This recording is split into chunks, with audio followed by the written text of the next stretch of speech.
Assalamualaikum dan salam sejahtera. Anda bersama saya sekali lagi Nazri Kahar dari World Trade Center Kuala Lumpur.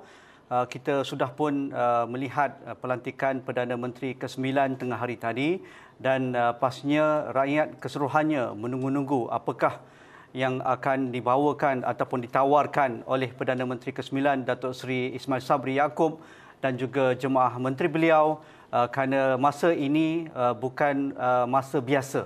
Satu perkara yang perlu didepani oleh Perdana Menteri ke-9 adalah mengawal dan menguruskan pandemik COVID-19, memulihkan ekonomi dan juga mensejahterakan rakyat. Itulah perkara pokok yang perlu dilihat dengan tuntas dan segera. Tidak ada masa untuk berbulan madu, tidak masa untuk berlengah-lengah dan seumpamanya. Pastinya dalam masa 48 jam ini, rakyat dan juga pemerhati politik termasuk di kalangan pimpinan kerajaan ataupun pembangkang ingin mendengar apakah polisi dan juga hala tuju negara yang akan dibawakan oleh Datuk Seri Ismail Sabri. Kerana ini penting untuk melihat bagaimana kerajaan ini akan bergerak ke hadapan, sama ada untuk jangka masa pendek, jangka masa sederhana dan juga jangka masa yang panjang.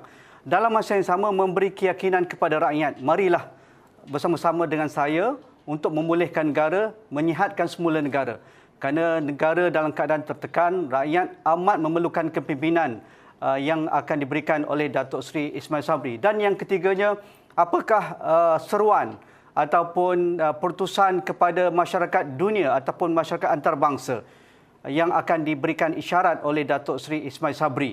Kerana dunia memandang negara pada ketika ini perlu ada perubahan dan perlu ada kestabilan untuk memastikan pelabur-pelabur luar memasuki negara dan terusnya melabur dalam bentuk ekonomi dan memberikan peluang pekerjaan kepada rakyat. Jadi itu tiga perkara yang ingin kita lihat. Dalam masa yang sama juga dari rupa bentuk kabinet yang akan dibentuk oleh Datuk Seri Ismail Sabri Yaakob dan juga isu dalaman parti politik UMNO, parti politik yang terbesar dan juga tertua di negara. Adakah mengambil pengajaran dengan episod yang berlaku walaupun Perdana Menteri ke-9 datang dari UMNO selepas mereka kalah pada Pilihan Raya Umum ke-14. Jadi bersama saya pada malam ini tidak asing lagi Yang Berhormat Tan Sri Anwar Haji Musa, Ahli Parlimen Ketereh dan juga mantan Menteri Wilayah Persekutuan.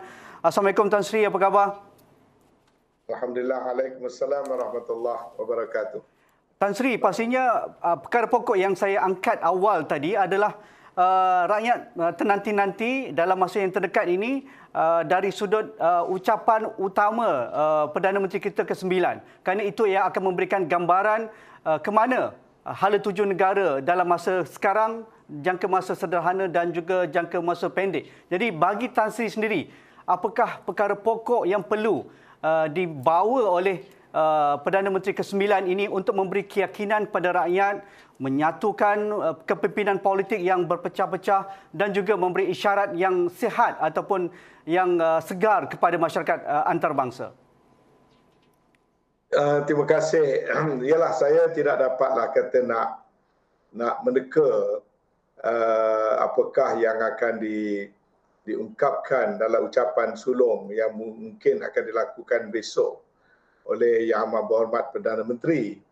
Cuma bolehlah saya merasakan antara perkara yang mungkin bakal disentuh dan antara perkara yang saya anggapkan penting untuk Yang Amat Berhormat Perdana Menteri memberikan perhatian ialah untuk menyejukkan keadaan supaya tidak lagi berlaku politik yang berlebihan, sebaliknya melaksanakan langkah-langkah menjadikan kerajaan Malaysia sebagai sebuah kerajaan yang inklusif, yang membuka ruang yang luas bukan saja kepada anggota gabungan Perikatan Nasional yang terbentuk sebelum daripada ini, tetapi juga daripada kalangan parti-parti politik pembangkang, membuka ruang ataupun mengajak supaya ada suatu persefahaman yang lebih mantap yang dapat kita juruskan perhatian kita ke arah menangani wabak COVID-19 dan juga memulihkan ekonomi negara. Jadi saya menjangkakan mungkin itu adalah antara mesej yang utama yang mungkin akan diberikan oleh Yang Amat Berhormat Perdana Menteri. Selain daripada itu, ada perkara-perkara tertentu yang akan memberi satu signal yang baru kerana sudah tentu akan ada tumpuan-tumpuan yang spesifik dalam menguruskan kerajaan daripada masa sekarang ke masa-masa yang akan datang. Antaranya saya fikir satu perkara yang mungkin juga akan menjadi penekanan adalah soal pengharapan rakyat untuk memperbaiki segala kesusahan yang mereka alami sepanjang COVID-19 menjadi ancaman pada negara kita. Barangkali akan ada beberapa langkah-langkah yang tertentu dan spesifik, dan tidak lupa dalam konteks itu satu daripada perkara yang saya menjangkakan perlu diberikan perhatian adalah tentang peranan anak-anak muda atau untuk masa akan datang, jaminan kepada mereka, keperluan pengharapan kepada mereka, kerana anak-anak muda merupakan satu golongan yang besar yang mungkin mereka akan menjadi mangsa yang utama kalau sekiranya ekonomi tidak berkembang, peluang pekerjaan tak dapat diwujudkan, ataupun permasalahan-permasalahan yang berlaku dalam negara, maka mereka lah antara yang paling mudah terkesan. Selain daripada itu, saya merasakan Yang Amat Berhormat Perdana Menteri sudah tentu mahukan pada satu bentuk kestabilan.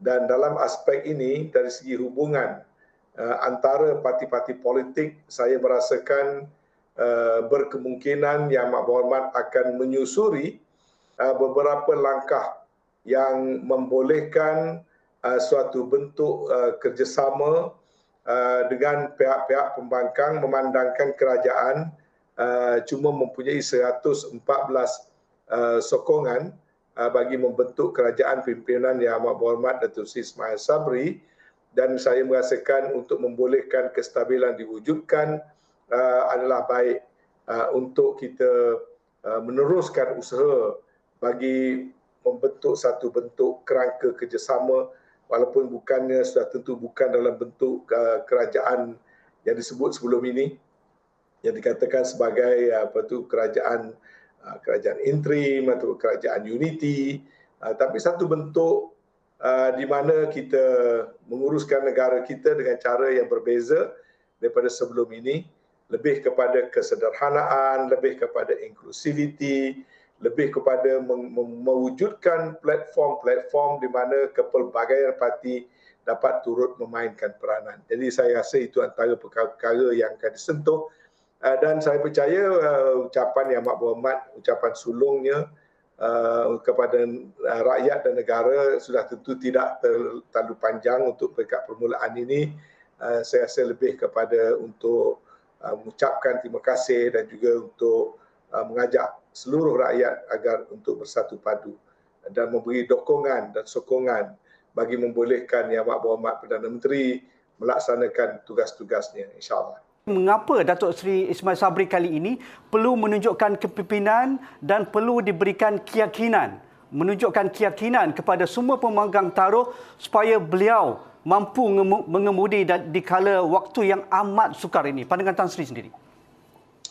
Dia ada dua perkara di sini. Pertama, Datuk Seri Ismail Sabri sebagai individu yang mempunyai pengalaman dan latar belakang politik sejak beliau sebagai seorang setiausaha politik, kemudian menjawat beberapa jawatan dalam beberapa kabinet sebelum daripada ini, sehinggalah beliau menjadi seorang timbalan Perdana Menteri. Jadi latar belakang pengalaman itu satu perkara yang penting, dan saya merasakan kerajaan yang dipimpin beliau ini akan terus mengekalkan spirit kebersamaan Kerajaan Perikatan Nasional. Kalau kita lihat sewaktu berlakunya sedikit orang kata ketidakstabilan baru-baru ini, pada keseluruhannya 100 ahli parlimen daripada gabungan Kerajaan Perikatan Nasional remain intact, kekal bersatu padu dan merupakan satu trust yang paling utama yang telah berjaya mengekalkan kestabilan setelah adanya macam satu bentuk reconciliation bagi membolehkan 114 ahli-ahli parlimen memberi dukungan kepada Datuk Seri Ismail. Jadi saya percaya spirit kebersamaan itu masih merupakan satu daripada teras utama yang akan mendukung keupayaan beliau, kerana tidak ada Perdana Menteri yang akan bekerja bersendirian, tetapi lebih kepada bergantung kepada tim yang ada. Itu adalah sangat penting, sangat mustahak. Jadi sebahagian daripada pengalaman-pengalaman baik dan kekuatan kerajaan terdahulu akan diteruskan, akan terus dibawa ke hadapan, termasuk agenda dan juga programnya. Sementara Perdana Menteri baru berpeluang dan berkesempatan untuk melakukan value add dan juga melakukan penambahbaikan tambahan yang akan memberikan kejayaan yang lebih baik, yang lebih besar lagi. Yang keduanya adalah penting parti yang berada di belakang seseorang Perdana Menteri ada merupakan satu sumber kekuatan di mana parti haruslah mendukung tokoh mereka yang memegang pucuk pimpinan utama. Mana bukanlah seorang individu yang mewakili parti itu bergerak secara bersendirian, tetapi dia mempunyai segala kekuatan dokongan daripada bawah, dasar-dasar yang dapat turut dikemukakan, dicadangkan oleh parti yang mendukung kerajaan. Dan dari sudut itu saya berkeyakinan UMNO dan Barisan Nasional dengan segala pengalaman yang ada eloklah menumpukan perhatian ke arah memberikan dukungan kepada Perdana Menteri supaya konsep parti turut mendukung kerajaan itu dapat diterjemahkan dalam bentuk positif. Bukan dalam bentuk parti yang nak diktate satu-satu kerja yang dibuat oleh Perdana Menteri, tetapi parti yang menggunakan kekuatan pengalaman untuk menggarapkan kaedah-kaedah yang harus dilakukan oleh Perdana Menteri supaya pimpinan parti berkenaan ataupun pimpinan Perdana Menteri menjadi lebih mantap.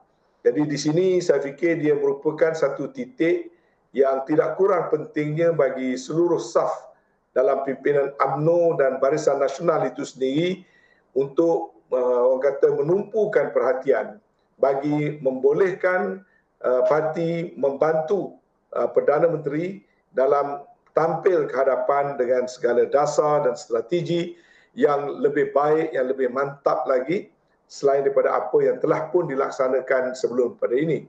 Perlu saya nyatakan bahawasanya kerajaan ini dari segi konten adalah still very much dianggap sebagai kerajaan Perikatan Nasional sebab orang ini adalah semua orang yang sama. Dan kita atas dasar collective responsibility, perkara-perkara yang dilakukan oleh kerajaan yang mana kita adalah sebahagian daripada anggotanya, termasuk Yang Amat Berhormat Perdana Menteri, sudah tentu perlukan kepada continuity, perlukan diteruskan agenda-agenda itu, dan ruang penambahbaikan itu bolehlah dipergunakan, tetapi ada juga banyak juga perkara-perkara yang saya merasakan perlu sambung. Misal sebagai contoh, program vaccination. Kita tergendala, terencat di saat kita berada pada tahap mungkin 40 lebih peratusan double dose vaccination. Sedangkan kita telah pun menyusun, telah pun merancang dengan kapasiti kira-kira 500,000 suntikan sehari supaya menjelang bulan Oktober kita dapat mencapai tahap 80% ataupun tahap herd immunity bagi seluruh negara. Saya fikir itu satu program yang sangat baik, sedang dijalankan dengan baik dan pelaksanaannya juga mempunyai roadmap yang sangat jelas. Jadi itu sudah tentu perlu disusuli dengan mengekalkan perancangan dasar yang telah sedia ada.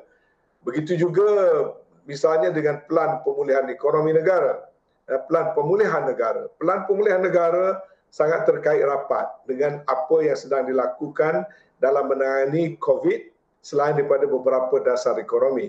Jadi secara umumnya pelaksanaan pelan pemulihan negara juga perlu disusuri, tetapi kita boleh memasukkan atau menokok tambah dengan beberapa pendekatan-pendekatan lagi bagi memastikan ianya lebih berkesan dan ianya boleh mencapai kejayaan. Itu contoh-contoh yang saya merasakan ada kekuatan-kekuatan dalam kerajaan Perikatan Nasional yang terdahulu yang perlu kita terus dokongi, sementara ruang penambahbaikan di bawah pimpinan baru juga dapatlah kita perkenalkan. Tapi dalam kesemua ini, saya secara peribadi ingin melihat satu perkara, iaitu kita menguruskan kerajaan ini dalam suasana kebertanggungjawaban. Itu biarlah datang daripada segenap lapisan kepimpinan. Maksud saya bukan saja di pihak kerajaan, tetapi saya ingin melihat peranan dan kebersamaan dalam banyak platform bidang yang saya rasakan kita harus lakukan bersama dengan rakan-rakan kita, ahli-ahli parlimen daripada blok pembangkang. Selain daripada itu juga unsur-unsur reform harus kita terokai, dan saya percaya Yang Amat Berhormat Perdana Menteri akan melihat kepada perkara ini, kerana perkara-perkara ini pernah kita bincangkan juga bersama walaupun kita tak berkesempatan ataupun belum berkesempatan untuk melaksanakannya. Tapi saya merasakan reform adalah sesuatu yang amat diperlukan. Dia perlu pada satu dinamik yang baru dalam politik. Politik negara mesti dibawa kepada satu arah yang lebih sihat, lebih sejahtera, lebih berketerangkuman. Dan saya merasakan Yang Amat Berhormat Perdana Menteri bersedia untuk melakukannya, dan kita semua berharap berpeluang untuk membantu beliau bagi membawa satu aspek yang amat penting dalam politik negara kita, yang melakukan reform kepada beberapa aspek-aspek yang tertentu yang boleh membawa kebaikan kepada rakyat keseluruhannya.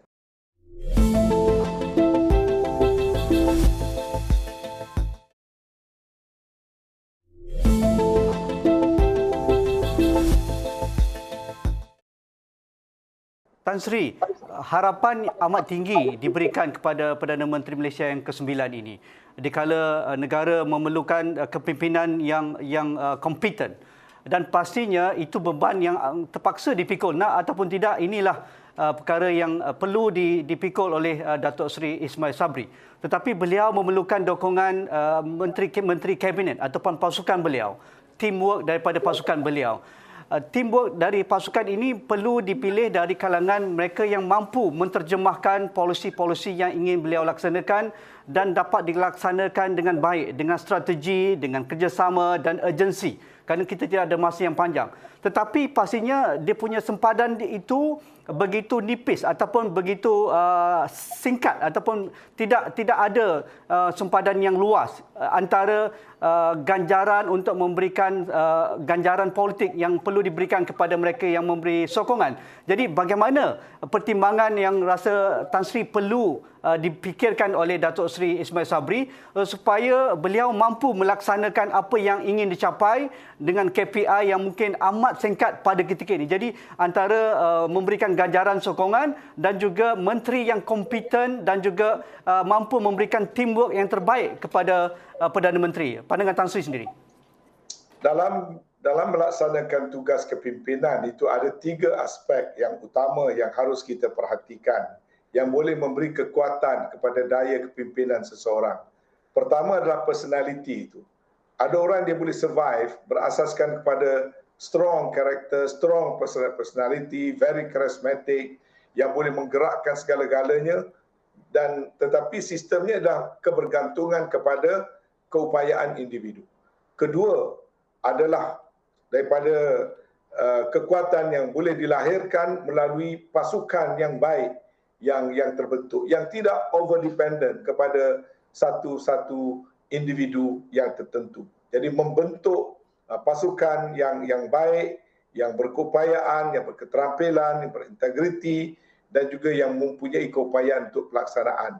Yang ketiga adalah aspek bagaimana sistem diwujudkan di sekitar kepimpinan itu. Sistem-sistem yang mantap, kerana kita tidak boleh menghadkan kita punya tenaga utama, penggerak utama itu hanya kepada ahli-ahli politik. Ya, kita ada yang pertama, kita ada Perdana Menteri. Yang kedua, kita ada ahli-ahli parlimen. Itu yang boleh membentuk pasukan. Tapi yang ketiga ini sangat penting, yang boleh memberi kekuatan kepada kita. Misalnya untuk kita memastikan kita membawa talent, kita membawa ruang-ruang yang cukup, kita memotivasikan perkhidmatan awam, kita menggerakkan badan-badan di luar perkhidmatan awam, kita berupaya menggerakkan sektor swasta, tokoh-tokoh swasta dan sebagainya. Jadi ini semua yang membentuk apa yang kita boleh istilahkan sebagai satu environment ataupun satu ekologi kepimpinan. Ya, jadi dalam keadaan-keadaan tertentu barangkali soal personality pemimpin itu sendiri menguasai mungkin katalah 70%, 60%. Tapi kalau itu pun kita tidak ada, sebenarnya tidak mengapa. Kekuatan masih boleh dibina dengan adanya satu tim yang benar-benar performing. Ya, kita jangan banyak sangat penumpang. Kita mesti ada anggota jemaah menteri dan juga yang memimpin kementerian-kementerian yang pastikan semuanya boleh deliver sebagai satu pasukan, support each other dan sebagainya. Tapi kalau itu juga kita ada kekuatan yang terbatas, masih lagi ada satu lagi ruang untuk membina kekuatan dengan kita memastikan kita mempunyai sistem perkhidmatan awam yang dinamik, yang bersedia untuk orang kata melakukan extra mile, melakukan langkah-langkah kerana diwujudkan suasana bagi membolehkan perkhidmatan awam, pegawai kerajaan, pegawai tinggi dan sebagainya melaksanakan tugas mereka dengan lebih baik lagi. Tapi di luar itu juga pula ada lagi sektor-sektor swasta, kita ada juga sektor-sektor yang didokong oleh GLC dan sebagainya. Jadi tugas kepada Yang Amat Berhormat Perdana Menteri adalah untuk memastikan terwujud satu ekosistem kepimpinan yang kondusif bagi a performing government. Dan disitulah Yang Amat Berhormat Perdana Menteri saya percaya akan boleh memberikan panduan, memberikan pimpinan ataupun leadership bagi kita membentuk sebuah kerajaan yang dinamik. Sebab itu saya percaya kerana saya kata sistem tadi itu yang membolehkan ruangan pembangkang. Saya merasakan pembangkang ada banyak perkara yang mereka boleh menyumbangkan. Saya nampak banyak di kalangan pembangkang dah ada pengalaman sekejap jadi kerajaan. Barangkali sekarang ini mereka sudah dah lama dalam pembangkang, kemudian berpeluang jadi kerajaan. Mungkin mereka tak berapa perform dalam kerajaan yang lalu, tapi mereka menjadi lebih orang kata berpengetahuan sekarang misalnya. Jadi ini semua pada saya adalah kekuatan-kekuatan yang boleh kita himpunkan. Kalau kita mengamalkan politik yang divisive sifatnya, saya rasa kita akan kerugian. Ya. Jadi ruang untuk Yang Amat Berhormat Perdana Menteri membina kekuatan itu saya tengok terbuka luas. Ya, bergantung kepada cara mana beliau ingin melakukannya. Tapi kalau satu falsafah kepimpinan politik yang jelas, yang terbuka, yang inklusif dan yang mengutamakan kepada performance menjadi dorongan kepada kepimpinan Yang Amat Berhormat Datuk Seri Ismail Sabri, saya merasakan tempoh di bawah kepimpinan beliau ini akan dapat membawa sesuatu yang sangat baik kepada negara. Tita Tuanku ketika bertemu pimpinan politik pada awal minggu ini menyatakan bahawa inilah masanya, bukan mendabik dada, siapa menang akan dapat semua, siapa kalah akan hilang semua. Jadi Tan Sri amat proaktif dalam membawa naratif ini, iaitu inklusif, muafakat antara pihak kerajaan dan juga pembangkang, menyediakan ruang-ruang yang mungkin tidak semestinya dalam bentuk menteri kabinet ataupun kerajaan campuran, tetapi mungkin dalam ruang jawatankuasa khas parlimen ataupun majlis tindakan ekonomi dan sebagainya. Bagi Tan Sri sendiri, bagaimana pimpinan politik di bawah Datuk Seri Ismail Sabri ini perlu ada kekuatan, kerana pastinya beliau juga mendapat surat-surat daripada ketua-ketua pimpinan politik Perikatan Nasional, kerana ini jaminan untuk beliau mendapat 114 majoriti itu. Jadi bagaimana kali ini Datuk Seri Ismail Sabri bijak melayani semua kehendak pimpinan politik untuk memastikan suara ahli parlimen mereka ada dalam pasukan beliau, tetapi dalam masa yang sama, nanti dulu, saya ada kekuatan yang perlu digembeling untuk mendapatkan kekuatan semua pihak, bukan hanya 114 ini, tetapi kalau dibawa ke parlimen, undi apa pun, insya-Allah Tan Sri Datuk Seri Ismail Sabri akan mendapat undi majoriti, sama ada bajet ataupun apa segala selepas ini. Pandangan Tan Sri. Sebenarnya saya jujur saya nyatakan, ya, saya selalu suka bercakap secara berterus terang. Ya. Sebenarnya berdasar pada pengalaman saya berada dalam Kerajaan Perikatan Nasional dan juga dalam Kabinet Tan Sri Muhyiddin, ianya adalah sebuah kabinet yang sangat harmonis. Ya. Dan tidak ada satu bentuk suasana ketegangan ataupun kepincangan ataupun suasana kerja yang menyebabkan kita sulit untuk perform. Sebenarnya kabinet pimpinan Tan Sri Muhyiddin adalah satu kabinet yang cukup harmonis dan berfungsi dengan keadaan yang sangat baik. Cuma malangnya terlalu banyak masa terpaksa dihabiskan dalam menangani COVID dan kita berada dalam satu situasi di mana secara global keadaannya sangat-sangat sukar dan banyak sekali perkara-perkara ataupun suasana yang sukar nak diramalkan. Jadi dengan backdrop yang sedemikian, kerajaan yang ada ini masih lagi terdiri daripada kelompok-kelompok pimpinan politik yang sama. Maka saya merasakan kelompok dalam kerajaan Perikatan Nasional yang ada yang sekarang ini memberi dukungan kepada Datuk Seri Ismail Sabri akan mengamalkan pendekatan politik yang sama. Walaupun misalnya baru ini kalau tengok pada keadaan gawat, kerajaan tumbang, tetapi Perdana Menteri meletakkan jawatan, tapi banyak orang tidak mengetahui, tapi saya terlibat secara langsung dalam membuatkan engagement dengan semua kelompok kawan-kawan ahli-ahli parlimen. Saya mendapati semua orang bertindak dengan cukup rasional, tidak ada ugut-mengugut, tidak adalah kata surat sana surat sini, tekan sana tekan sini. Sebenarnya tidak ada. Saya boleh mengesahkan perkara itu. Bila keadaan politik menjadi begitu tidak stabil, kita telah duduk dengan baik, ya, kita telah duduk dengan tenang, kita duduk, kita bincang, kita tengok apa option-option yang ada, keutamaan kita tidak nak tengok politik yang berpecah, kita nak segerakan kestabilan, dan sebab itu kita tengok dalam tempoh seminggu saja segala-galanya settle. Ya. Cepat tu. Kalau negara lain tak boleh nak settle. Bila jatuh satu kerajaan nak settle dalam masa seminggu tak boleh. Ya. Jadi sekarang kita ada itu Perdana Menteri interim ada diberi masa 2 minggu, tapi dalam masa 1 minggu kita sudah dapat selesaikan semua. Kenapa itu? Kerana saya tengok rakan-rakan dalam kerajaan Perikatan Nasional sangat rasional, sanggup bertolak ansur, sanggup berkorban dan tidak ada kebuntuan di kalangan kami, ya. Dan sekarang kita dapati perkara ini telah terbentuk dalam memberi dukungan kepada Datuk Seri Ismail. Cuma saya ingin katakan bahawa way forward selepas daripada ini kita ada ruang baru, ya, kita ada ruang baru yang boleh kita melibatkan juga pihak-pihak yang lain. Dan ini amat selari dengan apa yang dititahkan oleh Seri Paduka Baginda di Pertuan Agong, supaya yang katalah yang terpilih dalam kes ini Datuk Seri Ismail Sabri ataupun di kelompok daripada Gabungan Perikatan Nasional ataupun BN GPS ini tak bolehlah nak rangkum nak ambil semua. Kita mesti kita amalkan satu pendekatan yang baru yang sebenarnya telah pun cuba diterokai di saat-saat akhir kepimpinan Tan Sri Muhyiddin.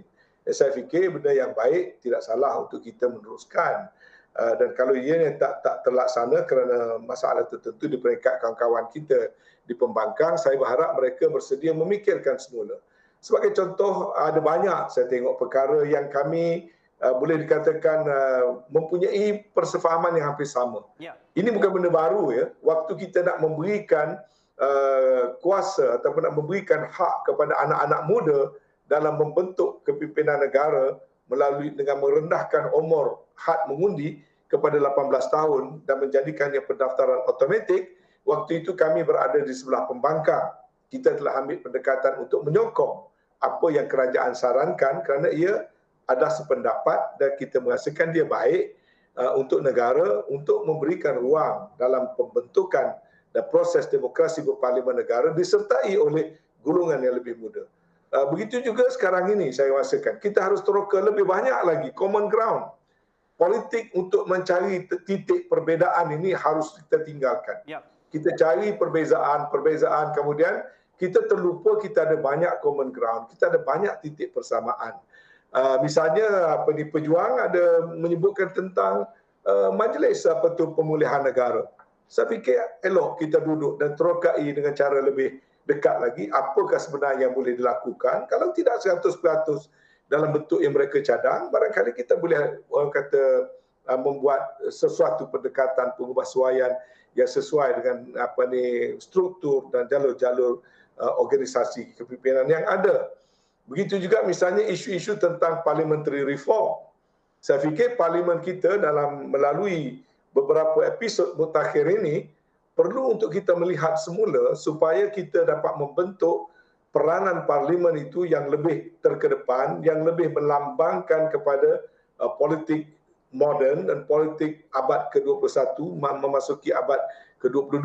Misalnya peranan-peranan yang boleh diwujudkan bagi select committee yang lebih besar supaya setiap skop dan bidang sebelum terus dibawa dan nak dibahaskan di parlimen, kita boleh empower ahli-ahli parlimen untuk berfungsi di bawah berbagai-bagai select committee untuk melihat secara bersama tanpa mengira daripada parti mana sebagai peranan sebagai ahli parlimen, dan mereka dapat menumpukan perhatian.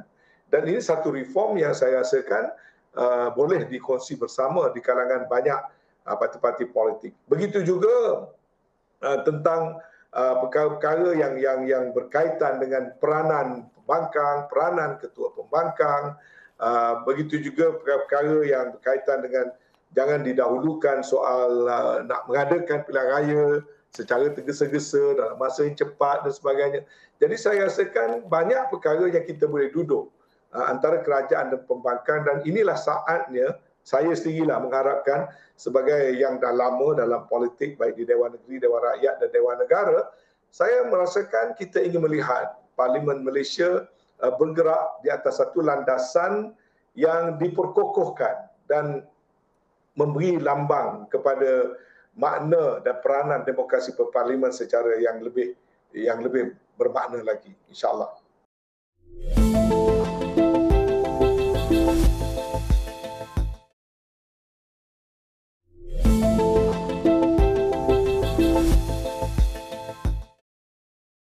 Ya, untuk membina lebih banyak titik persamaan, the common ground itu, Tan Sri mengungkapkan banyak kali dalam perbincangan kita pada hari ini.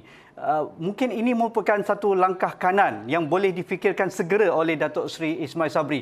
Kalau Tan Sri Muhyiddin Yassin menawarkan institusi reformasi institusi itu dilewat ketika beliau diuji dengan kataupun penarikan semula 15 ahli parlimen UMNO dan menyebabkan pembangkang merasakan itu sudah terlambat. Tetapi kali ini Datuk Seri Ismail Sabri mempunyai ruang yang amat baik. Kalau langkah kanan itu dapat dilaksanakan lebih awal, adakah Tan Sri rasa ini satu permulaan yang positif untuk dikongsikan kepada rakyat Malaysia dengan politik muafakat ini? Sebenarnya kita kena berterima kasih pada yang berhormat Tan Sri Muhyiddin Yassin kerana beliau telah mengambil langkah berani. Dulu dianggap tabu untuk duduk dan berunding, ya. Tapi suasana politik dan sebagainya membolehkan perkara itu diterokai. Tidak mengapa kita tidak berjaya pada kali pertama, tapi perkara yang baik itu boleh disusuri seterusnya.